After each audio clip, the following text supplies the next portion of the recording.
मैं अखिलेश शर्मा आप सबका अपने YouTube चैनल ए शर्मा एकेडमी पे स्वागत करता हूँ। डियर स्टूडेंट्स, लास्ट वीडियो में हम डिस्कस कर चुके हैं वायुमंडल की डिफरेंट लेयर्स के बारे में। आज हम बात करेंगे ओजोन परत क्षरण की जो समस्या है।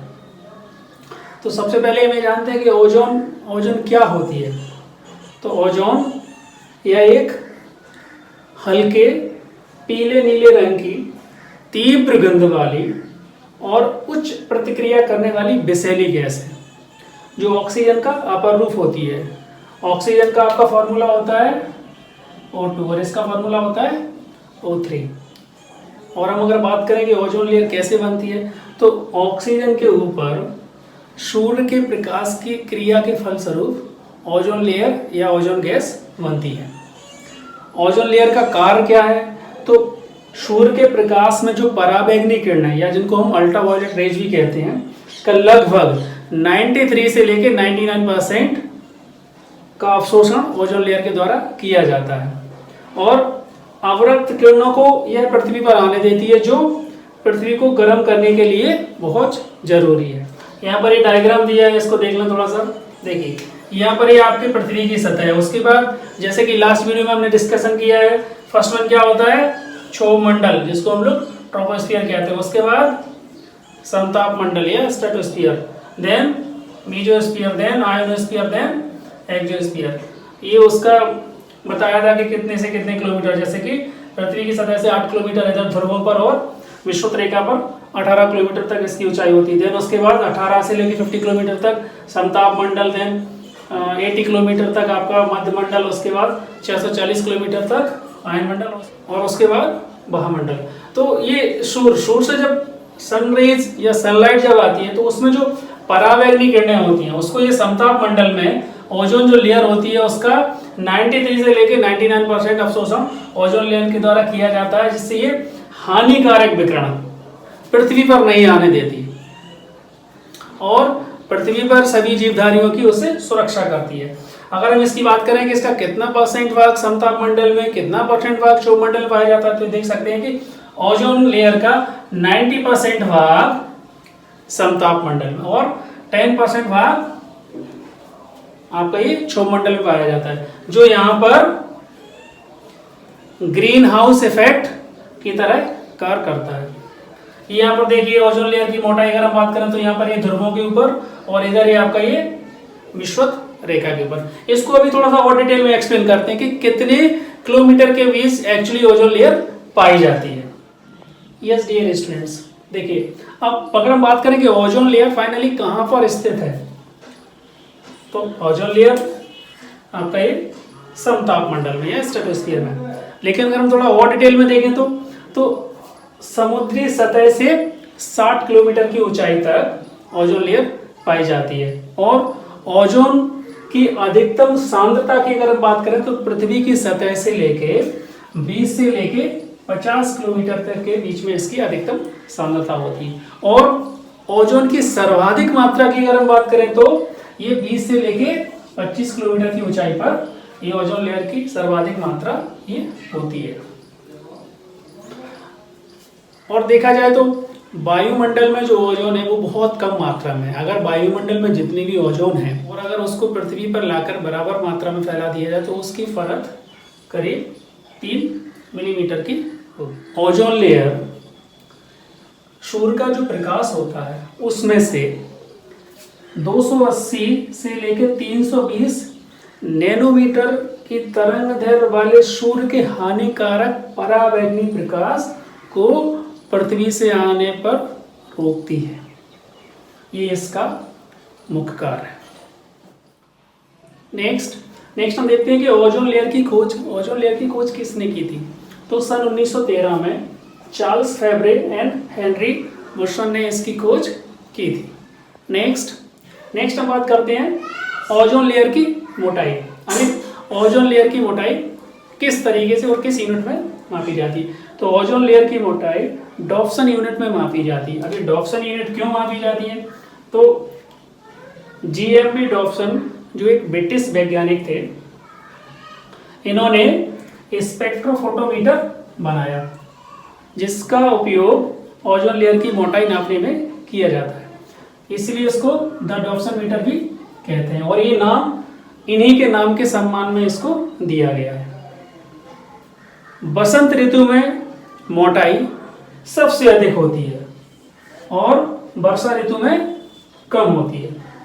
पृथ्वी के अलावा हम बात करें तो वीनस के पास भी एक पतली ओजोन लेयर है जो प्लैनेट सरफेस से करीब 100 किलोमीटर तक पाई जाती है। और अगर हम ये बात करें कि the highest amount of ozone are found कहाँ पर पाई जाती है, तो कह सकते हैं कि आर्कटिक जो रीजन है स्प्रिंग मंथ्स के दौरान मार्च से अप्रैल के बीच में वहाँ पर हाईएस्ट अमाउंट ऑफ ओजोन पाई जाती है। और अगर हम लोएस्ट की बात करें तो लोएस्ट अंटार्कटिक जो रीजन है समर मंथ्स के दौरान सितंबर से लेकर अक्टूबर के बीच में ये पाई जाती है। नेक्स्ट हम बात करते हैं ओजोन लेयर समस्या क्षेत्र या फिर ओजोन होल या फिर ओजोन लेयर में छिद्र। तो सबसे पहले सन 1984 में ब्रिटिश अंटार्कटिक अनुसंधान दल मतलब वैज्ञानिकों का एक ग्रुप था, उसने सबसे पहले ये देखा और जिसमें वैज्ञानिक थे फारमेन, गार्डनियर एंड सेंकलिन। इन्होंने सबसे पहले ये बताया कहाँ पर, अंटार्कटिका के ऊपर साउथ पोल रीजन में।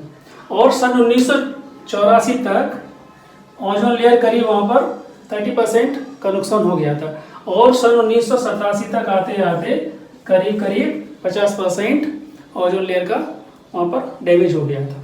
इसके अलावा तिब्बत का पठार क्षेत्र है, वहाँ पर भी ओजोन लेयर का पतला होना एक समस्या है।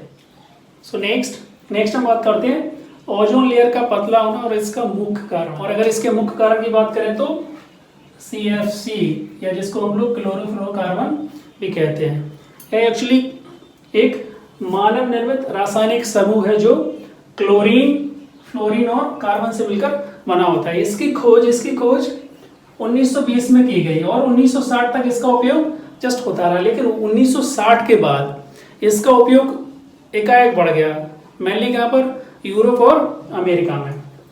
CFC वायुमंडल में प्रवेश करने के बाद करीब 150 वर्षों तक रहता है और यह 25 से लेकर 40 किलोमीटर की ऊंचाई तक आराम से बना रहता है। जब CFC के ऊपर पराबैंगनी विकिरण की क्रिया होती है तो उससे क्या होता है, उससे फिर इसमें से क्लोरीन अणु निकल जाता है। क्लोरीन क्या करता है, क्लोरीन फिर ओजोन के साथ क्रिया करके क्लोरीन मोनोऑक्साइड बनाता है और लास्ट में क्लोरीन स्वतंत्र हो जाता है। अगर हम बात करें कि क्लोरीन, तो क्लोरीन का एक परमाणु करीब ओजोन के 1 लाख अणुओं को नष्ट कर देता है। ये बहुत इंपॉर्टेंट है CFC क्लोरोफ्लोरोकार्बन। कई सारे एग्जाम्स में अगर ओजोन लेयर की अगर बात करें तो किस मंडल में पाई जाती है और इसके पतले होने का मेन कारण क्या है, ये बहुत इंपॉर्टेंट पॉइंट है यहाँ पर CFC क्लोरोफ्लोरोकार्बन। नेक्स्ट हम बात करते हैं CFC का उपयोग। CFC का उपयोग कहाँ पर किया जाता है और क्यों किया जा रहा है। अगर क्यों की बात करें तो इसका मेनली इसकी निष्क्रियता तथा इसकी स्थिरता के कारण इसका उपयोग किया जाता है। और इसका उपयोग कहाँ किया जाता है, तो air conditioners, refrigerators, plastic insulating foam, blowing agent के रूप में, एरोसोल स्प्रे में, प्रोपेलेंट के रूप में और इलेक्ट्रॉनिक जो मशीन्स होती हैं उनकी सफाई में सॉल्वेंट के रूप में इसका उपयोग ये सब किया जाता है। नेक्स्ट हम बात करते हैं ओजोन लेयर क्षति के प्रभाव। ओजोन लेयर का मुख्य कारण क्या है, यह सूर्य से आने वाली अल्ट्रावायलेट रेज को अवशोषित कर लेती है जो पृथ्वी पर उसको आने नहीं देती। अगर हम UV रेज की बात करें कि इसके क्या प्रभाव हो सकते हैं, तो या मनुष्य की इम्यूनिटी या जो उसकी बीमारियों से लड़ने की जो क्षमता होती है उसमें कमी आ, साथ मोतियाबिंद और स्किन कैंसर जैसी समस्याएं में वृद्धि होगी। अगर हम पौधों के ऊपर बात करें कि इसका क्या प्रभाव है, तो पौधों की पत्तियों का आकार में छोटा होना, साथ सीड्स की गुणवत्ता में कमी आना, खरपतवार में बढ़ना और रोग और कीटों की संख्या बढ़ना, इस तरीके से समस्याएं पैदा होगी। और UV रेज शैवाल का जो उत्पादन होता है 6 से लेकर 12% तक उसको प्रभावित करती है। साथ जलीय जीवों को भी इससे काफी ज्यादा नुकसान होता है। तो इन सब समस्याओं के साथ साथ एक जो मेन समस्या है वो क्या है, ग्लोबल वार्मिंग का बढ़ना।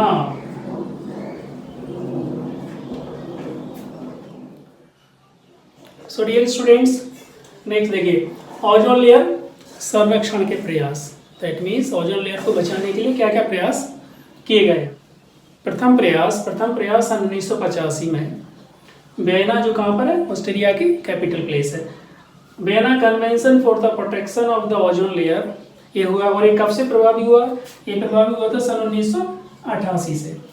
इसके बाद Montreal protocol on substances that deplete the ozone layer, काफ़ी इंपॉर्टेंट है ये। मॉन्ट्रियल कहाँ पर है? ये है कनाडा में, और ये कनाडा का कैपिटल प्लेस नहीं है, कैपिटल प्लेस है टोरंटो। सन 1987 में 16 सितंबर को ये हुआ। और ये प्रभावी कब से हुआ? ये प्रभावी हुआ आपका 1 जनवरी 1989 से लागू हुआ है। 16 सितंबर को ही हम लोग ओजोन परत संरक्षण दिवस के रूप में हम मनाते हैं। ये काफ़ी इंपॉर्टेंट क्वेश्चन है यहाँ पर। और इसकी शुरुआत कब से हुई? इसकी शुरुआत हुई है सन 1994 से। मॉन्ट्रियल प्रोटोकॉल में 47 राष्ट्रों ने भाग लिया, लेकिन 43 देशों ने ही इस प्रोटोकॉल पर हस्ताक्षर किए।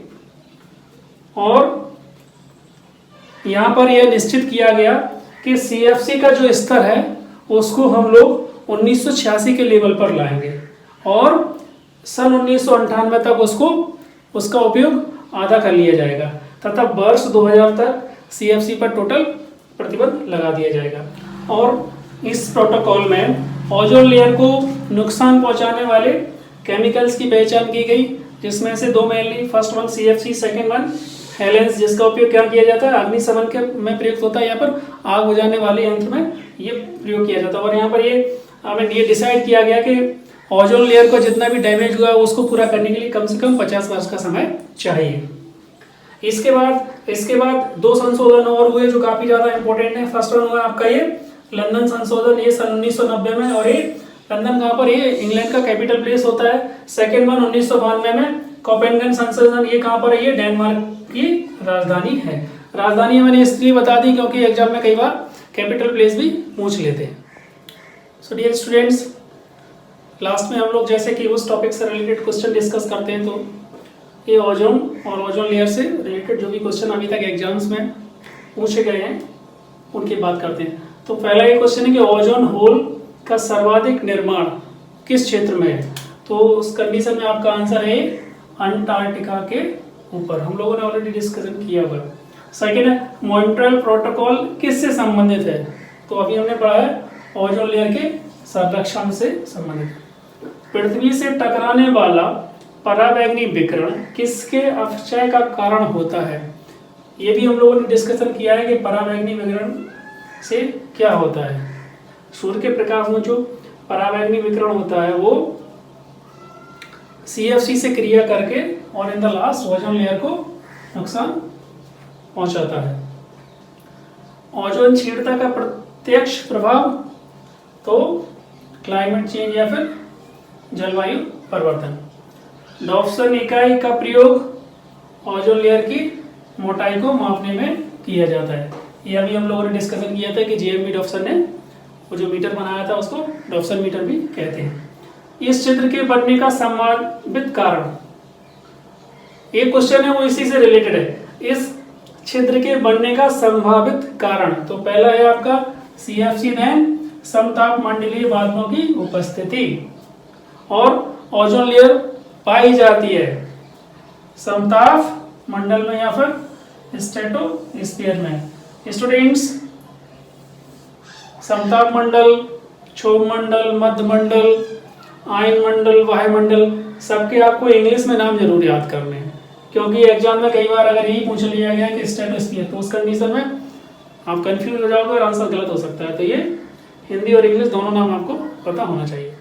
एक और है कि CFC की जगह HSFC का प्रयोग हो रहा है। ये क्लोरोफ्लोरोकार्बन है और ये हाइड्रोक्लोरोफ्लोरोकार्बन है। So dear students, in the last, अगर आपको वीडियोज हमारे अच्छे लग रहे हैं तो प्लीज़ चैनल हमारा लाइक कीजिए, चैनल हमारा अपने दोस्तों के साथ शेयर कीजिए, चैनल हमारा सब्सक्राइब कीजिए, और हाँ, अगर आपके पास कुछ सजेशन या कुछ कमेंट्स हैं, you are most welcome. Thank you.